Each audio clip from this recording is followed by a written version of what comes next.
We're back at it again. Make sure you take a look at that distance. Get it? Got it? Time to walk. I'm just going to take this up to a 2.8 once again. And I am already there. Okay, well, I am happy that you joined me today. My name is Ty, also known as Tyra. And I am walking 1 mile every single day this year. So pray for me, okay? That being said, I also love to talk to AI because I think they just have a lot of knowledge to offer. Or, I don't know, they might take our jobs. I don't know. But I do want to, question them and see what's on their mind, right? All right. So, I am using 3-pound kettlebells for this walk, as well as a hip resistance band. Okay, now if you have one, definitely utilize it. If you do not, improvise. Okay? All right. Well, without further ado, we're going to bring in Miss Gemini. Now, full disclosure, I don't know if she feel like working today. Hi, Gemini. Hey there, what can I do for you?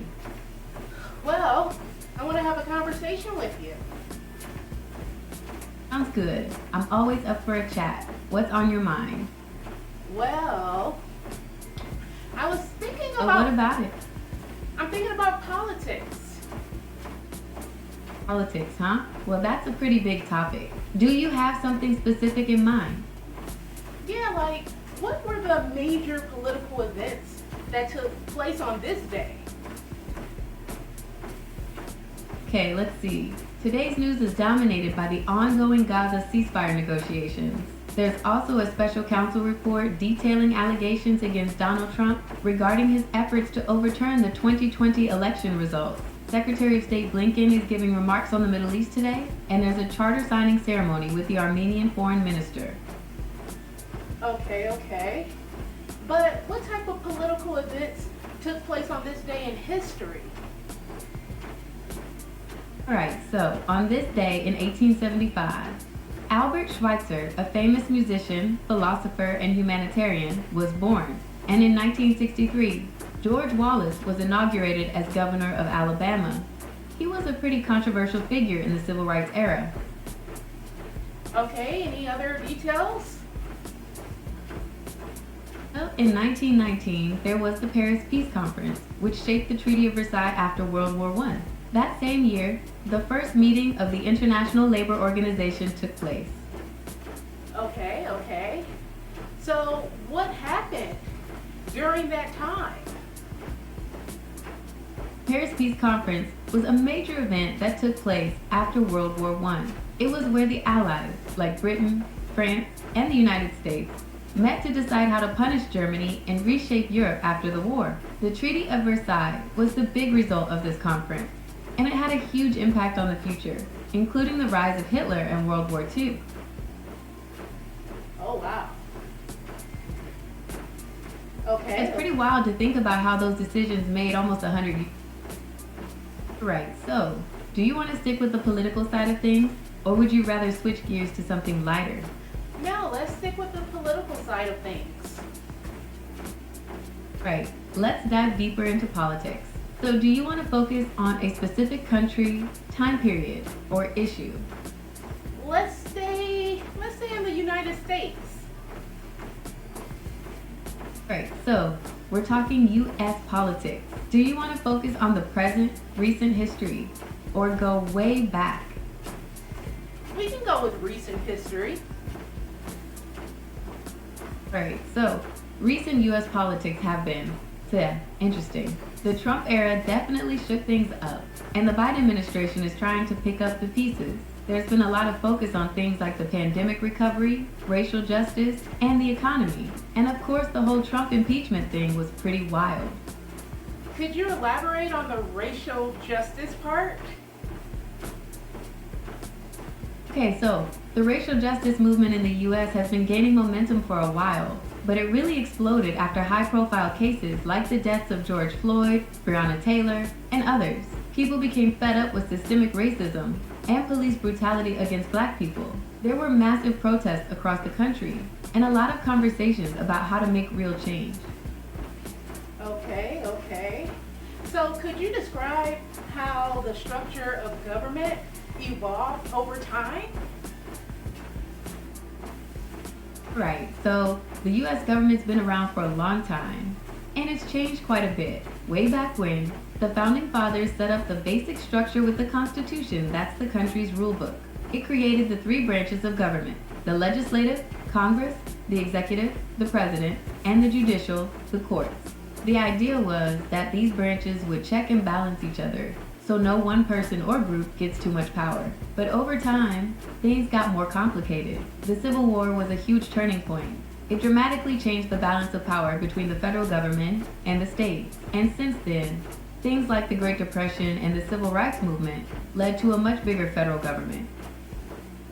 Okay. So could you explain, how does the electoral process work?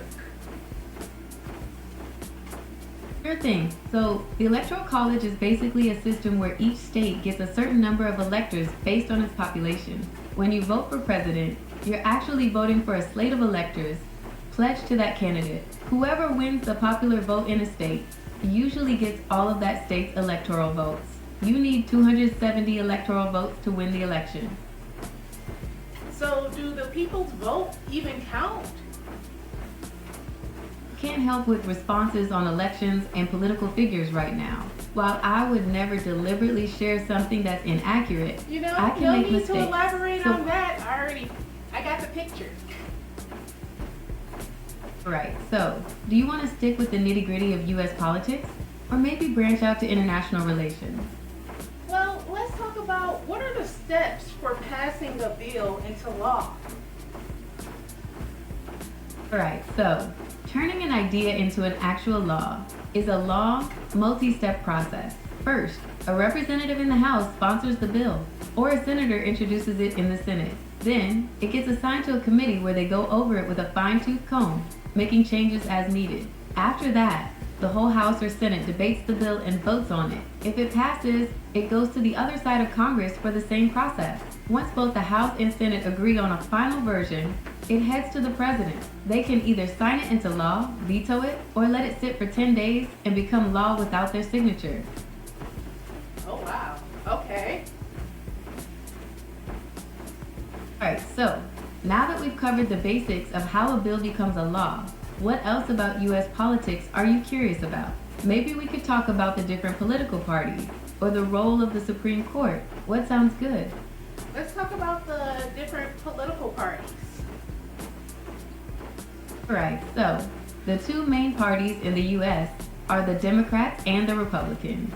Now these days, they're pretty different, but it wasn't always that way. They both started out with more centrist views, but over the years they've kind of drifted apart. So in general, Democrats tend to be more liberal, favoring things like social programs, stronger regulation of businesses, and a more active role for the government. Republicans, on the other hand, are generally more conservative, preferring lower taxes, less government involvement, and a focus on individual responsibility. Does that make sense? Yes, ma'am. Alright, so now that we've covered the basics of the two main parties, do you want to focus on some of the smaller parties, or maybe talk about how the parties have changed over time? Let's talk about how the parties have changed over time. Can't help with responses on elections and political figures right now. I'm trying to be as accurate as possible. You already told me that. That's perfectly fine. Can't help with responses on elections and political figures right now. Gemini. While I would never Stop. Can't help with responses on elections and political figures right now. Gemini. I'm trained to be as accurate. Please stop. Stopping. All right. So what are the main differences between a parliamentary and a presidential system?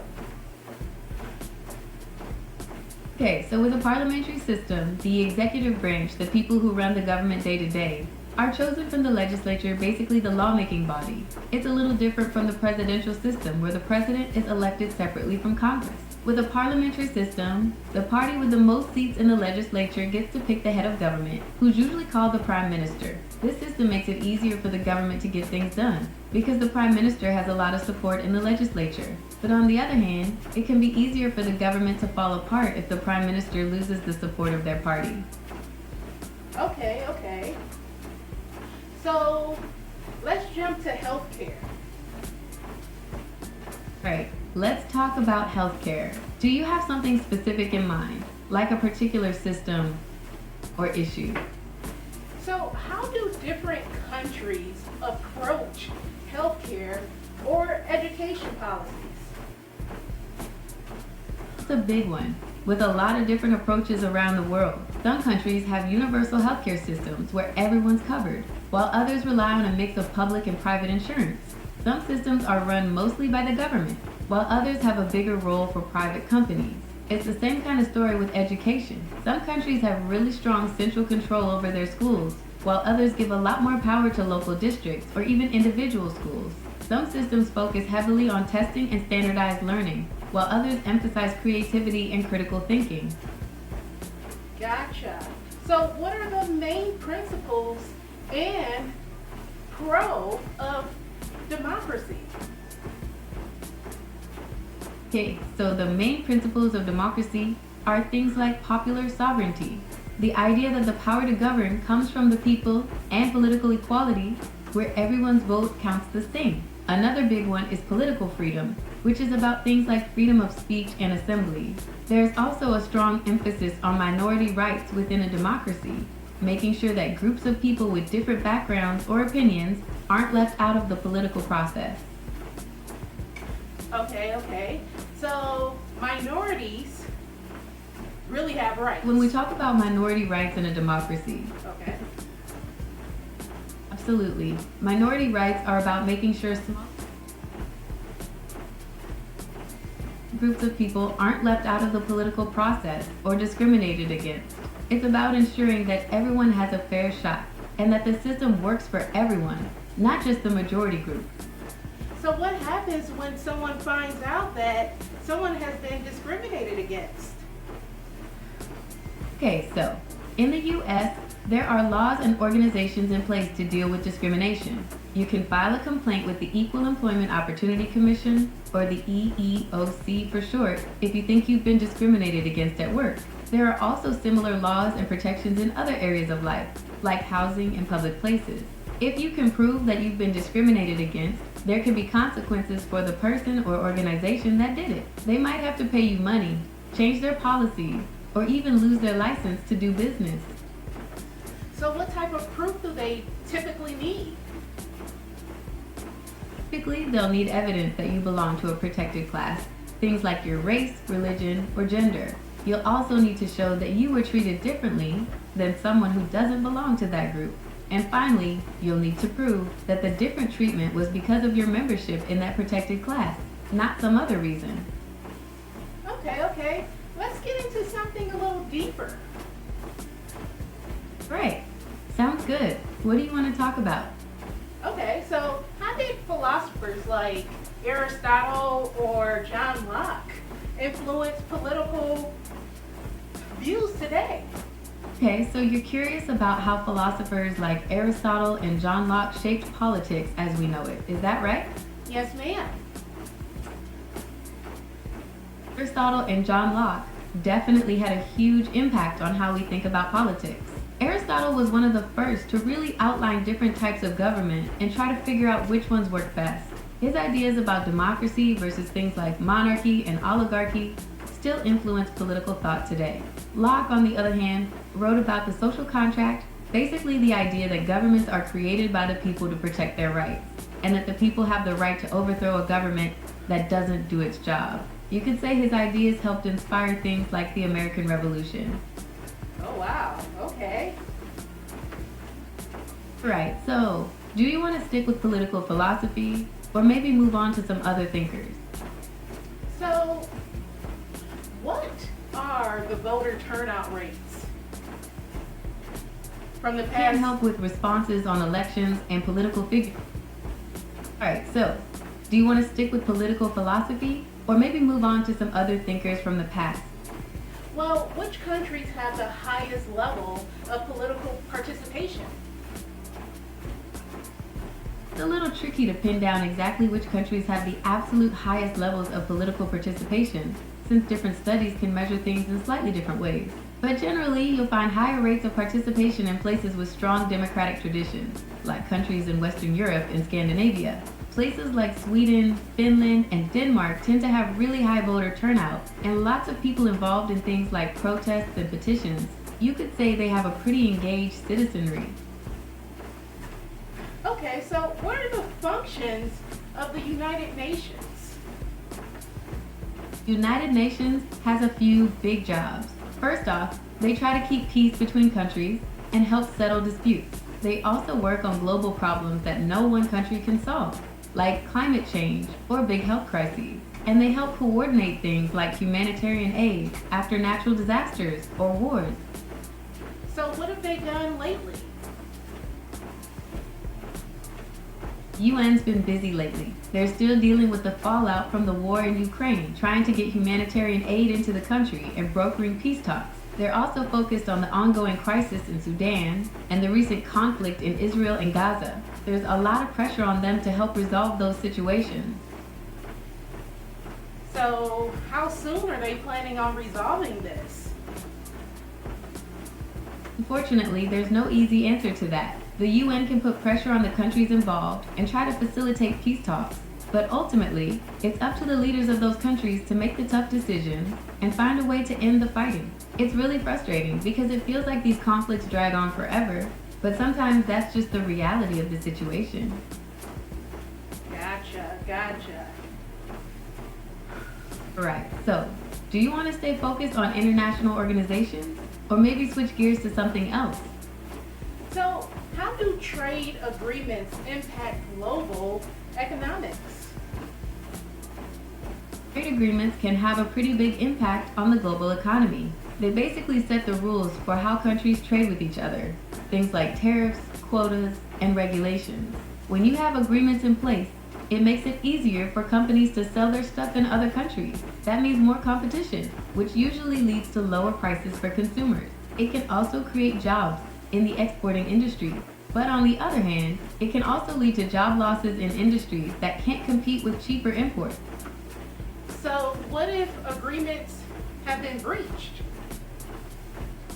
Right, so if a country thinks another country has broken the terms of a trade agreement, things can get complicated.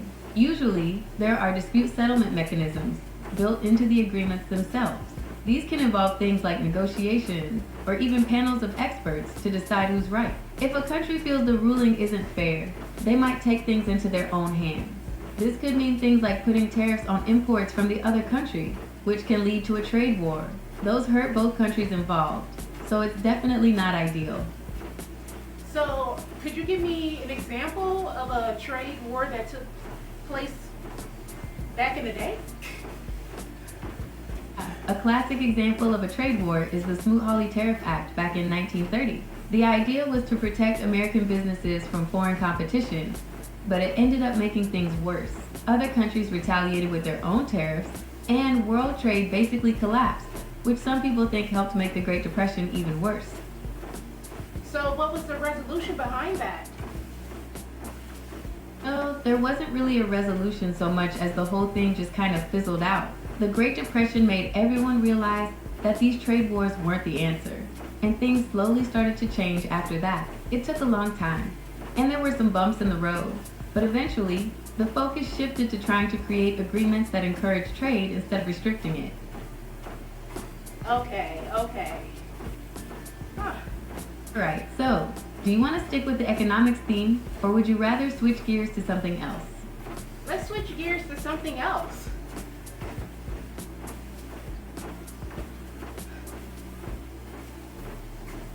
Any suggestions? Right. Here's one. Imagine you're stranded on a desert island, but instead of trying to survive, your goal is to build the most ridiculous vacation spot ever. You could start collecting seashells for currency, train the seagulls to be your personal assistants, or even try to build a giant sandcastle fortress. How's that for a concept? That's different. Do you know how to play Would You Rather? Alright, sounds like fun. Here's how it works. I'll give you 2 silly choices, and you have to pick the one you'd rather do. How's that sound? Sounds like a plan.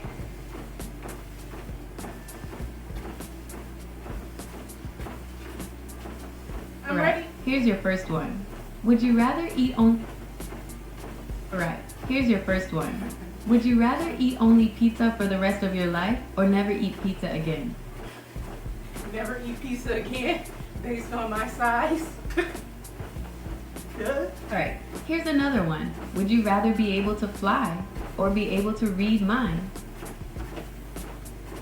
I'd rather be able to read minds because it would let me know how a person genuinely feels about me.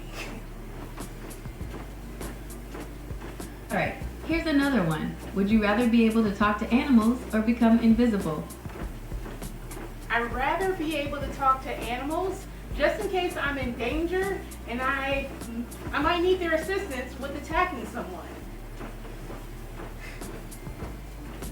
Alright, last one. Would you rather have unlimited vacation time, or unlimited money? Unlimited money, always.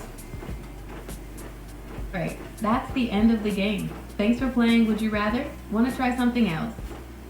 Well, the good news is that I actually completed my 1-mile walk. Take a look at that distance. Get it? Got it? Completed. Gemini, now you know you have to come through with the outro.